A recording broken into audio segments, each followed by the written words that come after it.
네, 이 영상을 클릭하신 분들은 아마 스트레스가 많은 분들이겠죠? 최근에 이제 아는 환자분이 너무 스트레스가 많아서 스트레스를 어떻게 조절해야 될지 모르겠다는 부분을 말씀하셔서 스트레스 관련해서 한번 이야기를 해보겠습니다. 인간관계 스트레스, 각종 온갖 스트레스들이 되게 많은데요. 스트레스의 대부분은 거의 인간관계 또는 상황에서 발생하는 경우가 많습니다. 사람, 대인관계에서 받는 스트레스, 상황에서 받는 스트레스, 시험으로 받는 스트레스, 여러 가지 스트레스들을 관리하는 방법에서 좋은 3가지 중요 사항들을 말씀드리도록 하겠습니다. 첫 번째로 가장 중요한 것은 종이에 한번 지금 상황을 적어 보시는 게 가장 중요합니다. 스트레스가 발생하는 상황을 실제로 종이에 한번 적어 보세요. 그리고 적어 본 다음에 원인과 해결 방법을 한번 적어 보려고 노력해 보시면 해결 방법이 아마 안 나오고 뱅뱅 도는 경우도 많을 겁니다. 세이노의 가르침이란 책이랑 유명한 철학가 파스칼이 한 말인 것 같은데, 고민은 10분 이상 하면 영혼을 갉아먹고 그게 쓸데없는 거라고 말했죠. 실질적으로 10분이라는 시간을 종이에 스트레스 상황을 적어보면서 한번 고민을 해보면 생각이라든지 어떤 사고라든지 해결 방안 자체가 없는 상태에서 뱅뱅 도는 경우를 많이 보실 수 있어요. 그러면 종이에다가 지금 내가 이런 식으로 스트레스를 받고 있구나를 인식한 다음에 10분 정도 고민해 보시면 상황을 정확하게 파악하고 해결책이 없거나 아니면 해결책이 나오는 경우도 있어요. 다시 한번 종합해서 좀 말씀드리면, 지금 너무 스트레스 받고 있는 상황을 종이에 있는 것들을 한번 써본다. 첫 번째, 그걸로 10분 정도 한번 깊게 생각을 해보는 겁니다. 그러면 해결이 된다, 안 된다, 이게 어떤 상황이다 정확히 나오거든요. 해결이 되면 그렇게 실행을 하면 되는 것이고, 해결이 안 되는 상태면 종이에 적어둔 상태에서 내 머릿속에서 이 종이로 적었으니까 요거를 살짝 치워준다고 생각해 주시면 될 것 같아요. 왜냐하면 이 생각에 너무 빠져서 스트레스를 받아봤자 어차피 상황은 바뀌지 않는다는 걸 인식을 실제로 적어보면서 하는 겁니다. 물론 이 방법을 쓴다고 해서 구체적인 스트레스를 확 줄일 수는 없을지도 모릅니다. 하지만 실제로 해보시면 계속 그 생각에 빠져가지고 스트레스를 계속 받는 상황을 어느 정도 막을 수 있어요. 맞다, 이건 방법이 내가 없구나 하고 치워두고 다른 거에 집중하시는 게 스트레스적인 부분을 덜 받거나 극복하는 데 도움이 되신다는 겁니다. 꼭 글로 써보시고 10분 이상 고민하지 마시고 딱 10분 고민하고 치워두세요. 그렇게 해야만 정신 건강에 유익합니다.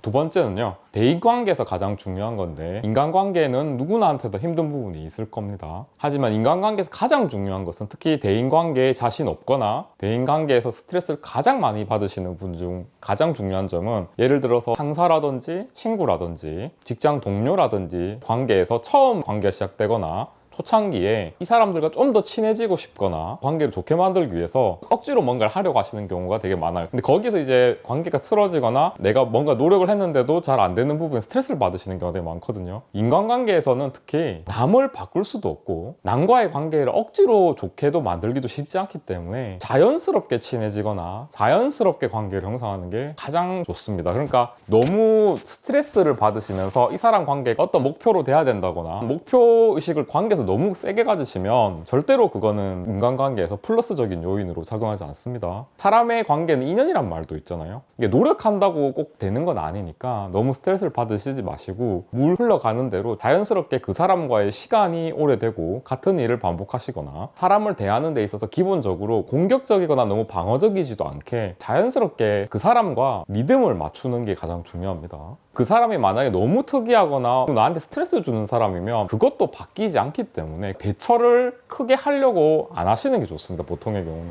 자연스럽게 모든 관계를 해나갈 수 있도록 하면 좋다. 너무 그거에 압박감도 스트레스도 받지 않는 게 좋다는 거죠. 세 번째는 당연히 아시는 내용 중 하나지만 정말로 이게 중요하다는 점을 다시 한번 강조드리고 싶어서 말씀드리는 건데요. 몸과 정신은 영향을 서로 받는데 몸이 펴지면 정말로 마음도 펴집니다. 특히 척추가 틀어지면 공황장애, 우울증, 강박관념 이런 것들이 엄청 많이 생겨요, 스트레스에서. 그래서 가장 중요한 게 등 쪽과 목 쪽을 풀어주는 것이 정신에 엄청 큰 역할을 하게 됩니다. 당연한 거 아니야 라고 하는 경우가 많은데, 예를 들면 공황장애 같은 경우면요, 보통 정신과 약물이라든지 공황장애 관련 치료제라든지 이런 걸 많이 생각하시는데요, 공황장애를 치료하려는 게 아니고 그냥 틀어진 척추를 바로 펴기만 했는데 정신과 질환인 공황장애가 날아가는 경우가 저희 척추교정학회에서도 상당히 많습니다. 몸을 바로 펴기만 했는데 정신질환이 날아간다는 거예요. 거예요. 뭐 반대 상황도 있습니다. 정신이 맑아지면 몸도 발라지는 경우도 있고요. 그렇기 때문에 지금 내가 스트레스를 너무 많이 받고 있다면 이렇게 몸을 쭉쭉 펴고 스트레칭 하는 거랑 목 뒤에 말린 부분들을 펴주시는 운동이나 릴렉스를 해주시면 무조건 좋아진다는 것이죠.